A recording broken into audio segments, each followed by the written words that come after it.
नमस्कार, स्वागत है आप सभी का। खबर अभी तक देख रहे हैं आप और मैं हूं आपके साथ नासिर कुरैशी। और इस वक्त देश में एक आवाज फिर से बहुत तेज सुनाई दे रही है और उस आवाज में एक शब्द है और उस शब्द का नाम है कोरोना।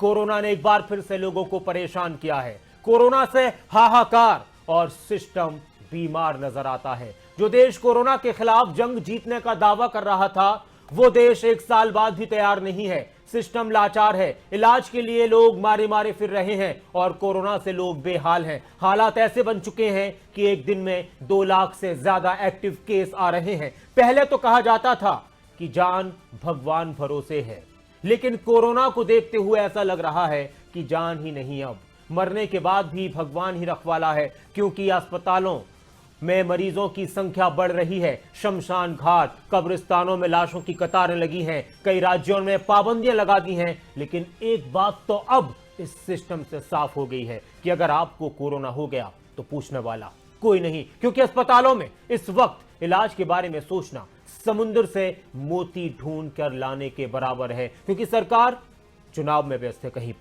कहीं पर बातें की जा रही हैं, कहीं पर चुनाव की बातें हैं, कहीं पर फिक्रमंदी है, कहीं पर लापरवाही है। देश कोरोना के आगे लाचार नजर आ रहा है, क्योंकि कोरोना से लड़ने की जो सोच चाहिए थी वो देश के अस्पतालों में फिलहाल नजर नहीं आती। डॉक्टर चिल्लाते रह गए, कोई डॉक्टर नहीं आया, कोई डॉक्टर नहीं आया, कोई डॉक्टर नहीं आया, क्या करें?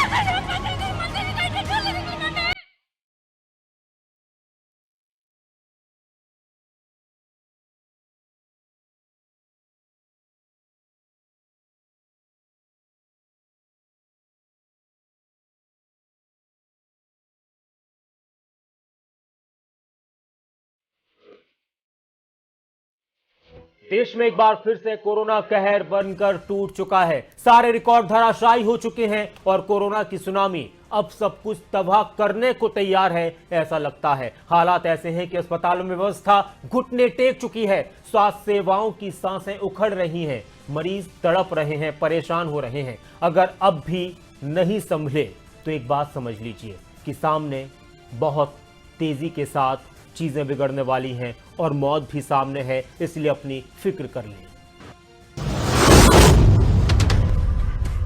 पल पल दम तोड़ती जिंदगी,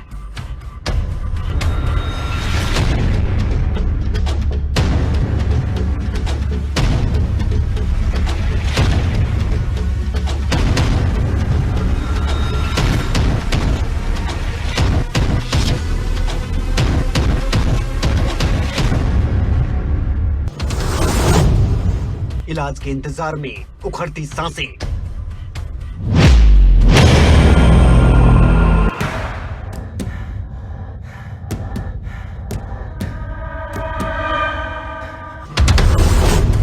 कोरोना के आगे कांपता सिस्टम,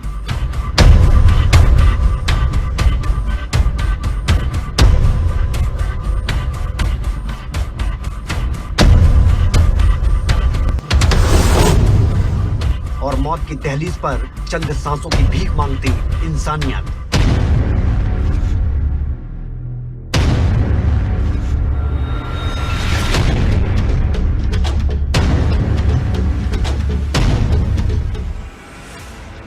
कोरोना कभी ऐसी मौत देगा, किसी ने कभी नहीं सोचा था।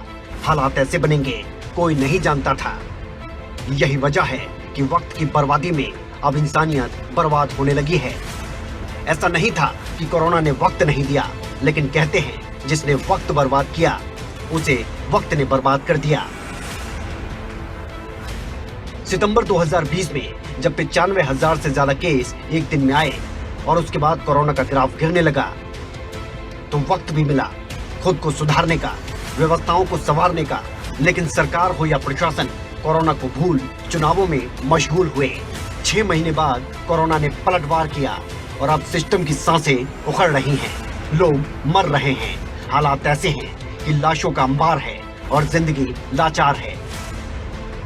अब ना जीते जी सुकून है और ना मरने के बाद आराम, क्योंकि संस्कार करने वाले चिताओं को जलाते जलाते थक चुके हैं। लाशों को रखने भर की जगह नहीं, अस्पतालों के बाहर लाइनें लगे हैं और अस्पताल ऑक्सीजन की कमी के आंसू रो रहे हैं। सबसे पहले रायपुर की इन तस्वीरों को देखिए। लाशों का ढेर लगा है। सफेद पन्नी नुमा कफन में लिपटी इन लाशों को देखिए। स्ट्रेचर पर लाशें हैं, फर्श पर लाशें हैं, इधर लाशें, उधर लाशें, कोने कोने में लाशें ही लाशें। जिंदगी की बेबसी तो आपने देखी होगी, लेकिन लाशों की बेबसी पहली बार देख रहे होंगे। अगर इन लाशों की गिनती करने लगेंगे तो यकीन मानिए आप गिन नहीं पाएंगे। लेकिन सवाल है कि इन हालातों का जिम्मेदार कौन है? क्या इन हालातों को बिगड़ने से पहले संभाला नहीं जा सकता था? वक्त था, लेकिन उस वक्त को बर्बाद किया गया। स्वास्थ्य सेवाओं के दम कोरोना से जंग का इंकलाब था और अब वही स्वास्थ्य सेवाएं दम तोड़ रही हैं। रजत राणा, खबरें अभी तक।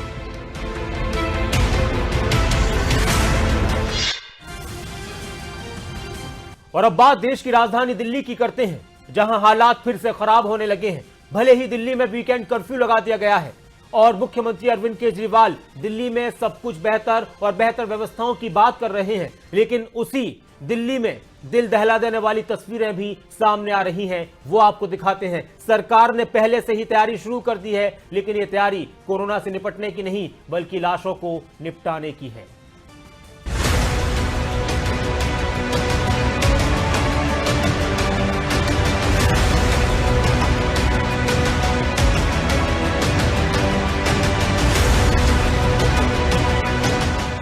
देश के दिल पर कोरोना का कहर, दूसरी लहर में स्वास्थ्य सेवाएं बेहाल।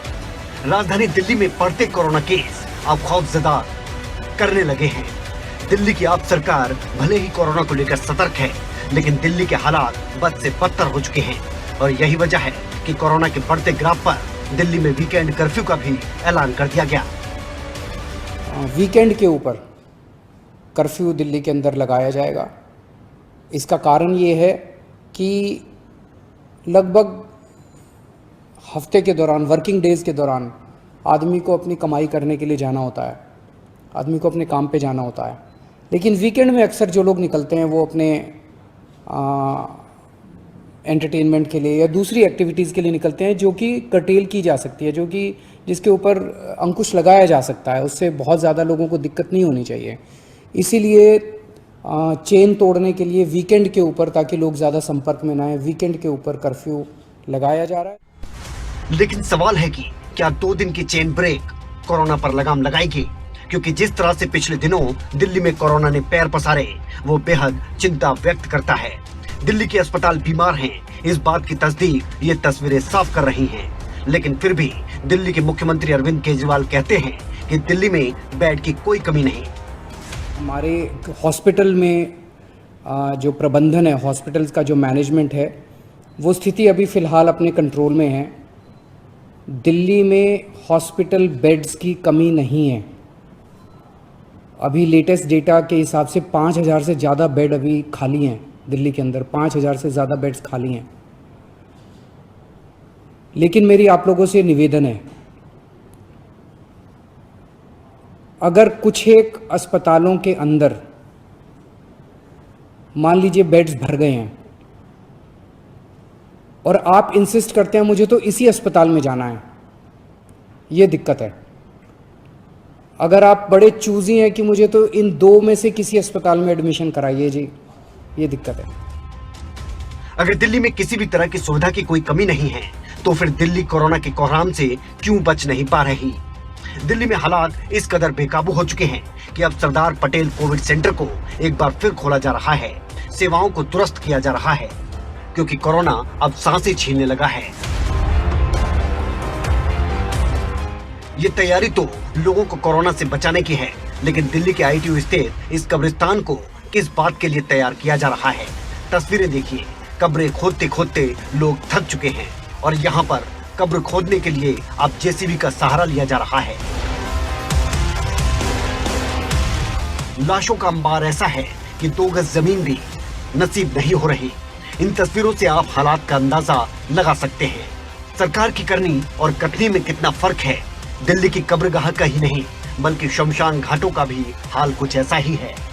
निगमबोध घाट की ये तस्वीरें, जहां एम्बुलेंस की लाइन लगी है। हालात ऐसे हैं कि अब अंतिम संस्कार के लिए भी घंटों इंतजार करना पड़ रहा है। शवों को जलाने के लिए भी अब मारामारी है। क्योंकि शमशान घाटों में लाशों का अंबार है। अभी 22 लोग हैं, मैंने गिनती करके आया, अभी गिनती करा मैंने, 22 लोग हैं और उनको जगह भी नहीं है, और बाकी और भी लोग हैं उनको जगह नहीं है। 22 से ज्यादा ही है बेटा, 22 से ज्यादा ही है। मुझे अब 1 घंटा होने जा रहा है, हाँ 1 घंटा होने जा रहा है। बाकी अगर मेरे पे भरोसा नहीं है तो आप वो गार्ड है उससे बात कर सकते हो, पूछ सकते हो शाम तक कितने मरते हैं, कितने आते हैं यहाँ पे जलाने के लिए। अब आप खुद सोचिए, यहाँ शवों को जलाने की व्यवस्था पूरी नहीं है, वहाँ आपके इलाज की व्यवस्था का भरोसा कौन दिलाएगा?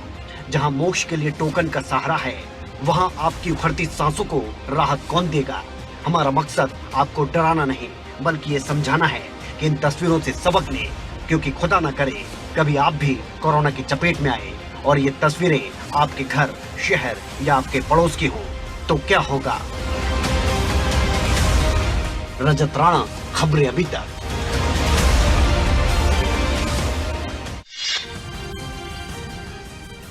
देश के कोने कोने से ऐसी तस्वीरें साफ आ रही हैं जो आपको झकझोर देंगी। अपनों से बिछड़ने की चीख पुकार और अस्पतालों में मरीजों की ऐसी हालत आपको डरा देगी। लेकिन सवाल है कि कोरोना की चित्कार के बीच सरकार फिक्रमंद क्यों नहीं है? अगर है तो फिर लोग उस पर विश्वास क्यों नहीं कर पा रहे? अस्पताल की दहलीज पर मरीज दम तोड़ रहे हैं, लेकिन फिर भी सिस्टम की नींद नहीं टूट रही।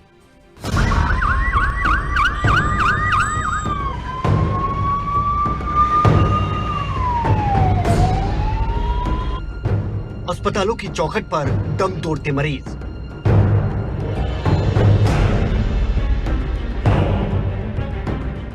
आईसीयू में अस्पताल और मरीज बेहाल, ये दर्द और ये चीख पुकार। चिल्लाते रह गए, कोई डॉक्टर नहीं आया, कोई डॉक्टर नहीं आया, कोई डॉक्टर नहीं आया, क्या करें?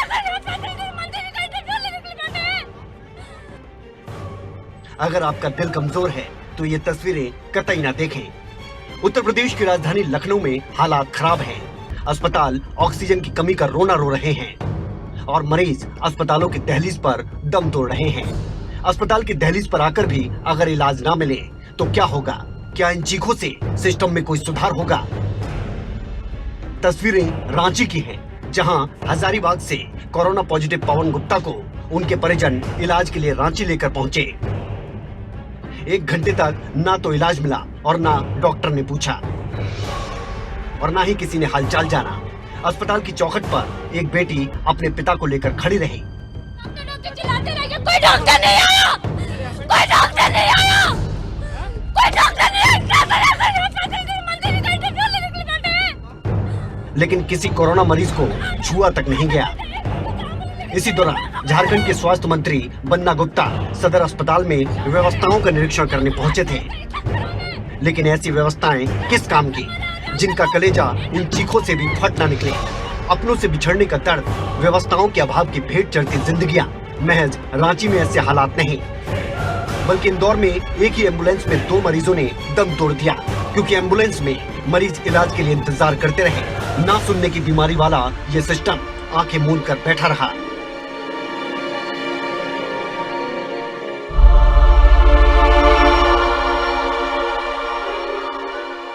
भैया बेड कहीं भी नहीं मिल पा रहे हैं, कोई से भी अस्पताल में बेड अवेलेबल नहीं है। रात को मैं एमटीएच गया तो वहाँ पे बोर्ड टंगा हुआ है एमटीएच के बाहर कि यहाँ पे बेड फुल है, और यहाँ पे भी आया रात को, तो रात को यहाँ पे मना कर दिया गया कि यहाँ पे बेड अवेलेबल नहीं है। इसके अलावा अरविंदो भी गए, अरविंदो में भी नहीं, यहाँ तक इंडेक्स तक गए। रात को हम 5 बजे घर पहुँचे, कोई बेड अवेलेबल नहीं मिला। फादर को यही प्रॉब्लम हुई, आधे घंटे तो गेट पे रोक रखा था, जबकि डॉक्टर से बात हो गई थी। फिर अंदर दिया तो बोले पहले आधार कार्ड लाओ, डॉक्यूमेंट्स लाओ, ये लाओ, जब जाके होगा। इनके पास इंस्ट्रूमेंट ही नहीं है, कोई किसी प्रकार की कोई व्यवस्था ही नहीं है। हम परेशान हो रहे हैं, यहाँ पर कोई देखने वाला नहीं है। नहीं मिल पाया, कितनी देर हो गई? अरे 1.5-2 घंटे हो गए हमको। आधा घंटा तो हम गेट पे खड़े रहिए, 1.25 घंटे से यहाँ से बोल रहे कि कागज भर दो, कागज भर दो, ये लाओ वो लाओ। ऐसे टाइम पे आदमी क्या लाएगा? बोल रहे कि बेड की व्यवस्था कर दो, इमरजेंसी है। बोले यार यहाँ तो और भी 10 एम्बुलेंस खड़ी है और वहाँ भी इमरजेंसी है। वो देख लो, वो पीछे भी चिल्ला रहे हैं, आपके जस्ट पीछे। पेशेंटों को उठाने वाले कोई नहीं मिल रहे हैं। एक व्यक्ति को काउंटर पे दे रखा है, एक व्यक्ति को, जबकि इतनी बड़ी गंभीर बीमारी है, उसके लिए कम से कम रिसेप्शन पे 5 लोग होना चाहिए ताकि हर व्यक्ति को अटेंड कर सके। एक व्यक्ति 50 लोगों को संभाल रहा है, क्या तो बेड भरेंगे और क्या तो पेशेंट नहीं हो रही है, ये मैं बैठा पाऊँ या सामने के सामने। और गार्ड को भी ऐसा है कि किसी का रेफरेंस है तो अंदर गाड़ी आएगी, नहीं तो बोल रहा है बाहर से ही कि सब बेड फुल है।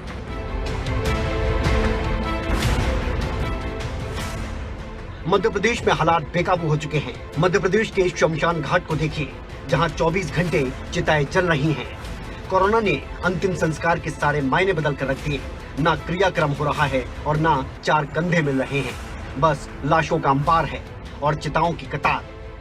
मध्य प्रदेश के हेल्थ सिस्टम आईसीयू में है, लेकिन शिवराज सरकार के मंत्री ऐसे बयान दे रहे हैं जो बेहद शर्मनाक हैं। मौतें हुई हैं, इसको कोई रोक नहीं सकता, क्योंकि कोरोना ऐसी चीज है और सभी लोग कह रहे हैं, मैं अकेला नहीं कह रहा हूँ, पूरा देश कह रहा है कि कोरोना से बचने के लिए हम सब लोग सहयोग करें। और हम इसीलिए सहयोग के लिए पूरे चारों विधानसभा में हम जाकर सभी लोगों से चर्चा कर रहे हैं। कोरोना से बचने के लिए मास्क पहने, दूरी बनाकर रहें और सबसे इसी प्रकार से और डॉक्टरों को दिखाएं, इलाज करवाएं, क्योंकि हर जगह डॉक्टरों की व्यवस्था की गई है। और मरना तो एक क्या है कि जो आप बता रहे हैं कि रोजीना मर रहे हैं, अब मरने का क्या है, उम्र हो जाती है उसकी तो मरना भी पड़ता है। हालात कितने खराब हैं, ये उत्तर प्रदेश की तस्वीरें साफ तस्दीक कर रही हैं। ये तस्वीरें उत्तर प्रदेश के एक प्रसिद्ध शमशान घाट के हैं, जहां चिताएं जल रही हैं। अब नागपुर की इन तस्वीरों को देखिए। कोविड अस्पताल मरीजों से पटे पड़े हैं। सिस्टम कितना दुरुस्त है, ये तस्वीरें साफ बयां कर रही हैं। एक ही बेड पर 2-2 मरीज हैं। मरीज बेहाल हैं। अव्यवस्था के अभाव में जिस्मों से धीरे धीरे सांसें उखड़ रही हैं। एक तरफ तो अस्पतालों में शवगृह लाशों से पटे पड़े हैं, तो वहीं अस्पतालों में यूं पड़े ये मरीज भी किसी लाश से कम नहीं।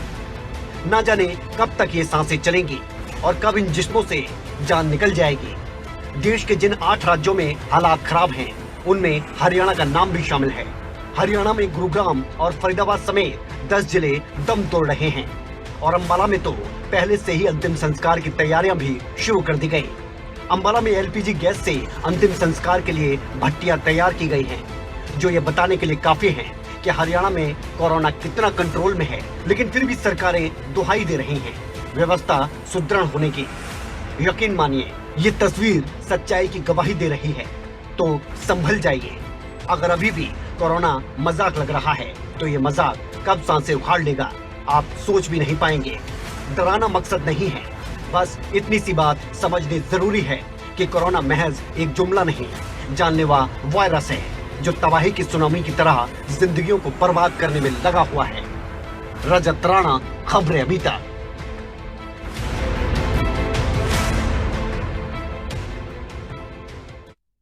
और फिर एक बात और नजर आती है, जब चुनाव होते हैं तो लगता है कि चुनाव सबसे ज्यादा अहम है, हमारी जिंदगियों से ज्यादा, हमारी सेहत से ज्यादा। हालांकि इसमें कोई शक नहीं कि चुनाव अहम है। चुनाव होते हैं, सरकारें बनती हैं, वो जनता के लिए काम करती हैं। लेकिन जब कोरोना की बात हो रही हो तो उस कोरोना की बात चुनाव में क्यों नहीं हो रही, इसको लेकर भी लोगों की तरफ से सवाल है कि कोरोना की बात चुनाव के दौरान रैलियों में क्यों नहीं हो रही। एक तरफ कोरोना खून के आंसू रुला रहा है, तो वहीं दूसरी तरफ सरकारें और पार्टियां बेफिक्र हैं। देश के हर राज्य में त्राहिमाम मचा हुआ है, लेकिन जहां चुनाव है वहां शायद कोरोना का किसी को कोई इल्म ही नहीं। भले ही बिना मास्क को लेकर प्रचार किया जा रहा हो, चुनाव आयोग इस पर सख्त हुआ हो, लेकिन चुनाव के दौरान कोरोना की बात करना ऐसा लगता है शायद गुनाह हो जाएगा। थमने का नाम नहीं ले रहा प्रचार और उस जगह भी कोरोना बढ़ रहा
लेकिन फिर भी कोरोना का कोई नाम नहीं ले रहा। चुनाव आयोग भी सख्त है। दिल्ली हाईकोर्ट जवाब मांग चुका है, लेकिन जवाब देगा कौन? न केंद्र सरकार कुछ सोच रही है और न ही बंगाल के मुख्यमंत्री ममता बनर्जी को अपने लोगों की चिंता है। इस वक्त तो बंगाल में कुर्सी के किस्से पर जुबानी तीर छोड़े जा रहे हैं और मौत के खेल को आगे बढ़ाने का काम किया जा रहा है।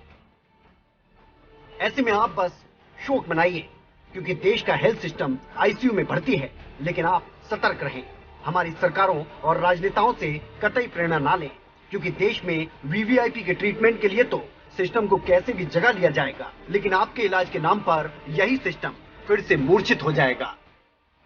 तो सावधान रहें, सतर्क रहें, क्योंकि जान ही नहीं बल्कि जान के बाद लाश भी राम भरोसे है।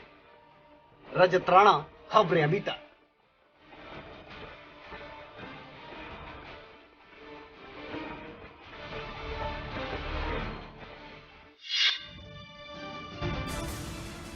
लेकिन एक बात साफ है कि हम कोरोना को कुछ समझें या ना समझें, इसको हम हल्के में लें या फिर सीरियसली लें, लेकिन एक बात जरूर है कि मास्क का पहनना, सैनिटाइजर का इस्तेमाल करना, भीड़ भाड़ वाली जगहों से बचना, ये हमारी सेहत के लिए आज भी जरूरी है और हमेशा भी जरूरी रहेगा, क्योंकि हमारी सेहत, हमारी जिंदगी बहुत कीमती है और इसकी हमें ही फिक्र करनी है, चाहे कोई करे या ना करे, चाहे हम कोरोना को सीरियस लें या ना लें। लेकिन अपने खाने पीने का अच्छे से ध्यान रखें, मास्क पहन कर रखें, भीड़ भाड़ वाली जगहों पर ना जाएं और जितना हो अपनी सेहत की फिक्र करें, ये हमारे लिए जरूरी है।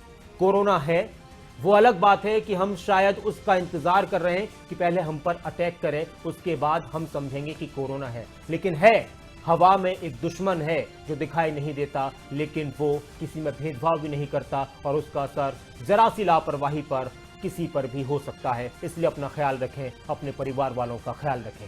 खबरें अभी तक की कोशिश यही है कि आपको जागरूक करते रहें, आगाह करते रहें, क्योंकि हम सभी की जिंदगियां, हमारी सेहत बहुत कीमती है, बहुत जरूरी है। अगर आपको हमारा ये वीडियो पसंद आया हो तो पेज को लाइक और शेयर करें और इसी तरह की हर वीडियो सबसे पहले पाने के लिए चैनल को सब्सक्राइब करें।